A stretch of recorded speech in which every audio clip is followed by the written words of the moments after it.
How the Republic of Rome, after centuries of unrest and revolution, became an empire. When the Roman armies returned from these many victorious campaigns, they were received with great jubilation. Alas and alack, this sudden glory did not make the country any happier. On the contrary, the endless campaigns had ruined the farmers, who had been obliged to do the hard work of empire making. It had placed too much power in the hands of the successful generals and their private friends, who had used the war as an excuse for wholesale robbery. The old Roman Republic had been proud of the simplicity which had characterized the lives of her famous men. The new republic felt ashamed of the shabby coats and the high principles which had been fashionable in the days of its grandfathers. It became a land of rich people, ruled by rich people, for the benefit of rich people. As such, it was doomed to disastrous failure, as I shall now tell you. Within less than a century and a half, Rome had become the mistress of practically all the land around the Mediterranean. In those early days of history, a prisoner of war lost his freedom and became a slave. The Roman regarded war as a very serious business, and he showed no mercy to a conquered foe. After the fall of Carthage, the Carthaginian women and children were sold into bondage together with their own slaves, and a like fate awaited the obstinate inhabitants of Greece and Macedonia, and Spain and Syria when they dared to revolt against the Roman power. 2,000 years ago, a slave was merely a piece of machinery. Nowadays, a rich man invests his money in factories. The rich people of Rome, senators, generals, and war profiteers, invested theirs in land and in slaves. The land they bought or took in the newly acquired provinces. The slaves they bought in open market wherever they happened to be cheapest. During most of the 3rd and 2nd centuries before Christ, there was a plentiful supply, and as a result, the landowners worked their slaves until they dropped dead in their tracks, when they bought new ones at the nearest bargain counter of Corinthian or Carthaginian captives.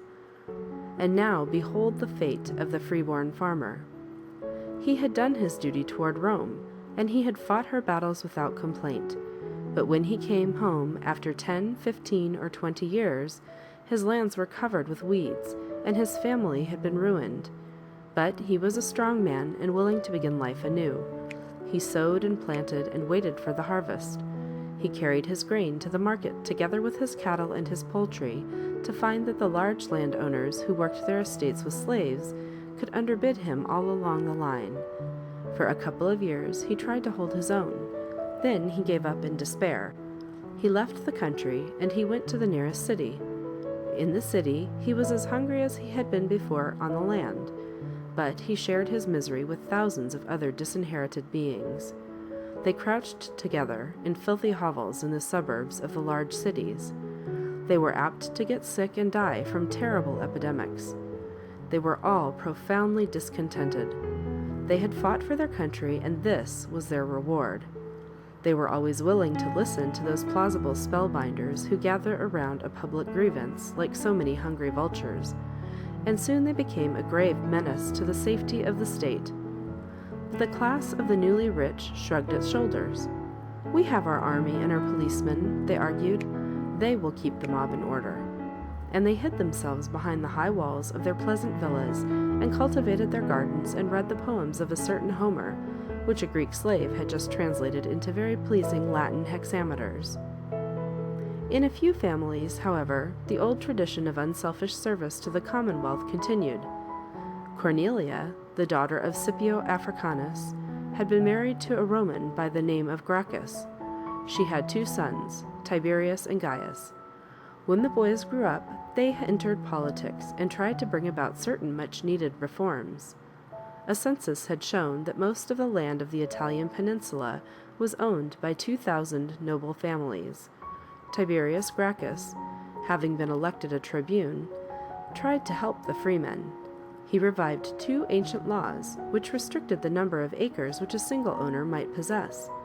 In this way, he hoped to revive the valuable old class of small and independent freeholders. The newly rich called him a robber and an enemy of the state. There were street riots. A party of thugs was hired to kill the popular tribune. Tiberius Gracchus was attacked when he entered the assembly and was beaten to death. 10 years later, his brother Gaius tried the experiment of reforming a nation against the expressed wishes of a strong privileged class. He passed a poor law, which was meant to help the destitute farmers. Eventually, it made the greater part of the Roman citizens into professional beggars. He established colonies of destitute people in distant parts of the empire, but these settlements failed to attract the right sort of people.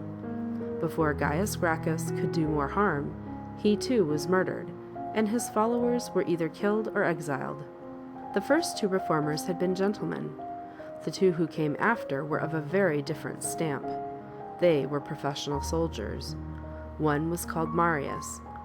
The name of the other was Sulla. Both enjoyed a large personal following. Sulla was the leader of the landowners. Marius, the victor in a great battle at the foot of the Alps when the Teutons and the Cimbri had been annihilated, was the popular hero of the disinherited freemen. Now it happened in the year 88 BC that the Senate of Rome was greatly disturbed by rumors that came from Asia. Mithridates, king of a country along the shores of the Black Sea, and a Greek on his mother's side, had seen the possibility of establishing a second Alexandrian empire. He began his campaign for world domination with the murder of all Roman citizens who happened to be in Asia Minor, men, women, and children. Such an act, of course, meant war. The Senate equipped an army to march against the king of Pontus and punish him for his crime. But who was to be commander-in-chief? Sulla, said the Senate, because he is consul. Marius, said the mob, because he has been consul 5 times, and because he is the champion of our rights. Possession is 9 points of the law. Sulla happened to be in actual command of the army. He went east to defeat Mithridates, and Marius fled to Africa. There he waited until he heard that Sulla had crossed into Asia. He then returned to Italy, gathered a motley crew of malcontents, marched on Rome, and entered the city with his professional highwaymen, spent 5 days and 5 nights slaughtering the enemies of the senatorial party, got himself elected consul, and promptly died from the excitement of the last fortnight. There followed 4 years of disorder. Then Sulla, having defeated Mithridates, announced that he was ready to return to Rome and settle a few old scores of his own. He was as good as his word. For weeks, his soldiers were busy executing those of their fellow citizens who were suspected of democratic sympathies. One day they got hold of a young fellow who had been often seen in the company of Marius. They were going to hang him when someone interfered. "The boy is too young," he said, and they let him go. His name was Julius Caesar. You shall meet him again on the next page. As for Sulla, he became dictator, which meant sole and supreme ruler of all the Roman possessions. He ruled Rome for 4 years, and he died quietly in his bed, having spent the last year of his life tenderly raising his cabbages, as was the custom of so many Romans who had spent a lifetime killing their fellow men.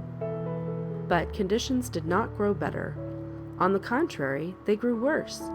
Another general, Gnaeus Pompeius, or Pompey, a close friend of Sulla, went east to renew the war against the ever-troublesome Mithridates. He drove that energetic potentate into the mountains, where Mithridates took poison and killed himself, well knowing what fate awaited him as a Roman captive. Next, he re-established the authority of Rome over Syria, destroyed Jerusalem, roamed through Western Asia trying to revive the myth of Alexander the Great, and at last, in the year 62, returned to Rome with a dozen shiploads of defeated kings and princes and generals, all of whom were forced to march in the triumphal procession of this enormously popular Roman who presented his city with the sum of $40 million in plunder.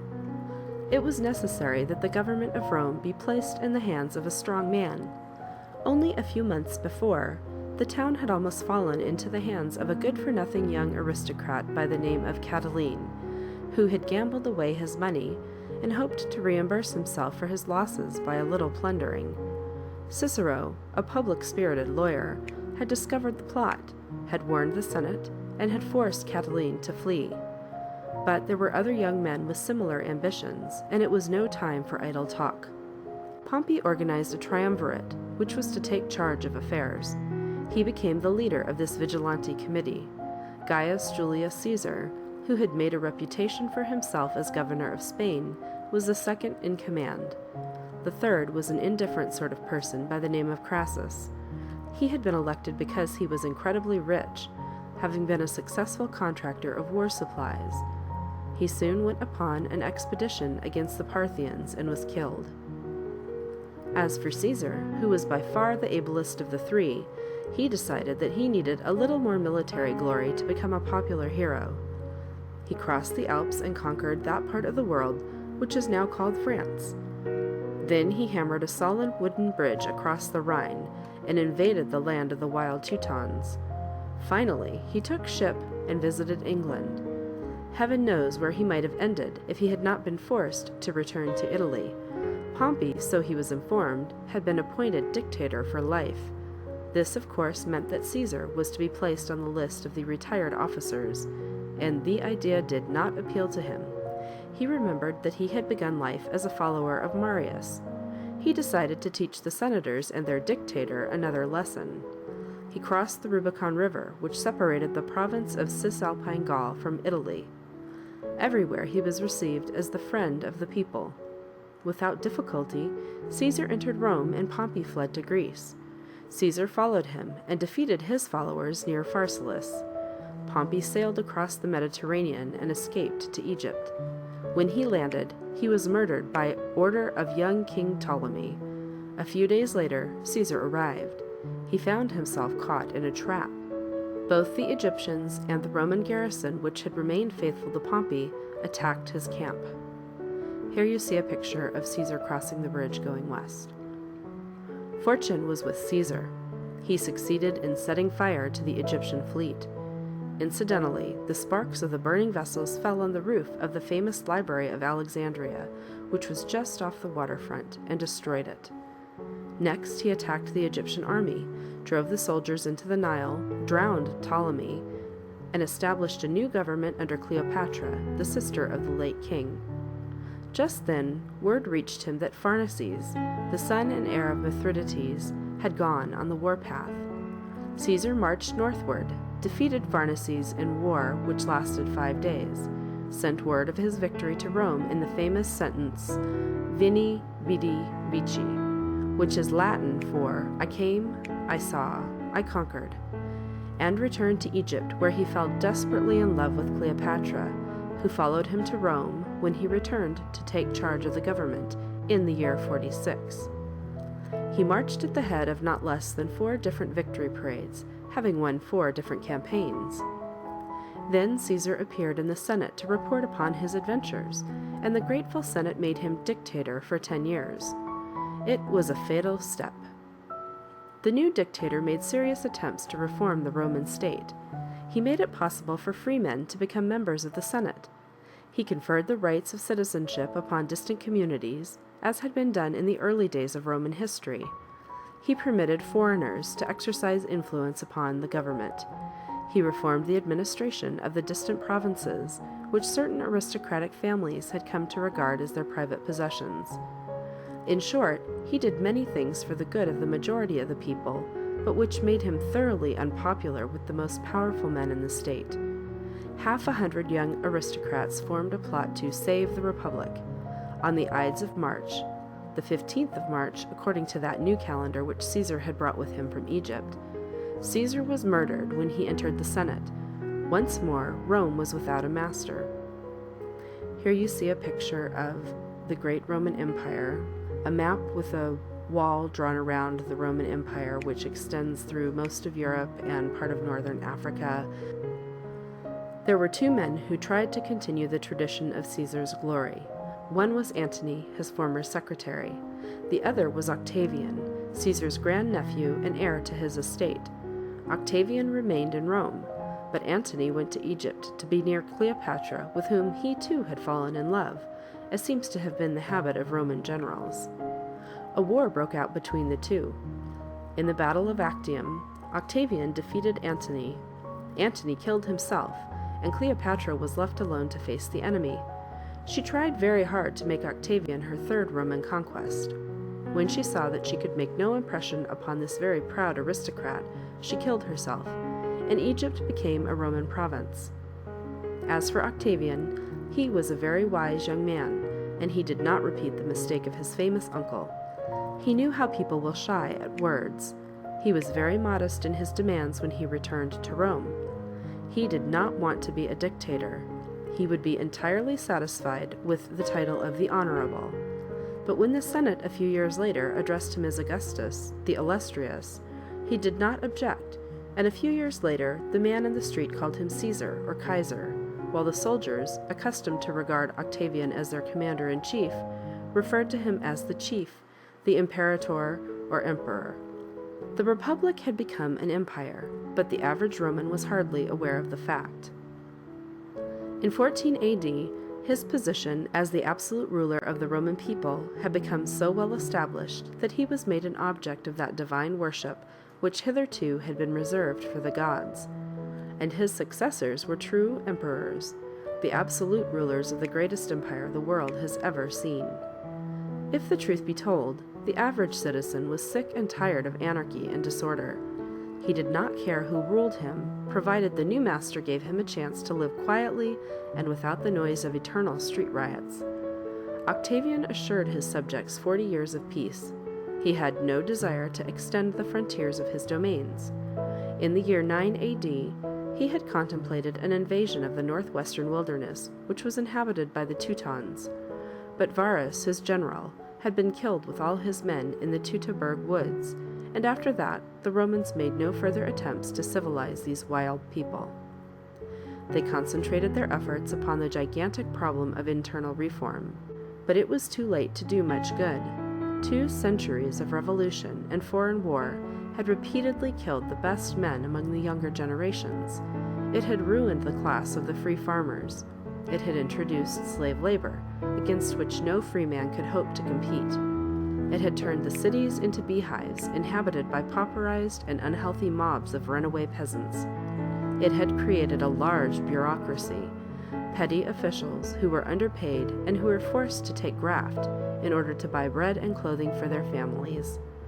Worst of all, it had accustomed people to violence, to bloodshed, to a barbarous pleasure in the pain and suffering of others. Outwardly, the Roman state during the 1st century of our era was a magnificent political structure, so large that Alexander's empire became one of its minor provinces. Underneath this glory there lived millions upon millions of poor and tired human beings, toiling like ants who have built a nest underneath a heavy stone. They worked for the benefit of someone else. They shared their food with the animals of the fields. They lived in stables. They died without hope. It was the 753rd year since the founding of Rome. Gaius Julius Caesar, Octavianus Augustus, was living in the palace of the Palatine Hill, busily engaged upon the task of ruling his empire. In a little village of distant Syria, Mary, the wife of Joseph the carpenter, was tending her little boy, born in a stable of Bethlehem. This is a strange world. Before long, the palace and the stable were to meet in open combat, and the stable was to emerge victorious.